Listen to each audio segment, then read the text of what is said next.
Samantala, Kabrigada Philippine Embassy sa Amerika naman tiniyak na tatanggapin at tutulungan ng mga undocumented Filipino. Brigada Katrina Honson, ibrigada mo! Brigada Live Report. Tiniyak ng Embahada ng Pilipinas sa Amerika na handa nilang tanggapin at tulungan ng mga undocumented Filipino sa sandaling matuloy ang deportation. Ito nga ay kasunod ang plano ng administrasyon ni US President Donald Trump na ipatapon muna sa Libya ang mga illegal migrant bago sila pauwiin sa kani-kanilang bansa. Ayon kay Philippine Ambassador to the United States Jose Manuel Romualdez, sinabi nitong handa silang gumawa ng arrangements para maibalik ang mga kababayan sa Pilipinas at matulungan makapagsimula muli. Nilinaw pa ni Romualdez na hindi totoo na ang Pilipino ang top source ng illegal immigrants sa Amerika. Anya, may ilang kababayan ang nagsasagawa ng voluntary deportation para maiwasan ang mababang pagkakakulong habang inaantay ang kaso.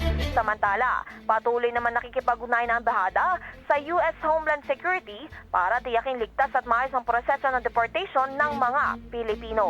In the heart of changing lives, ako, si Brigada Katrina Honson ng 105.1 Brigada News sa Manila, The Music and News Authority. Brigada Balita Nationwide. Ang bahaging ito ay hatid sa atin ng Drive Max Coffee. Ligayang tuloy-tuloy.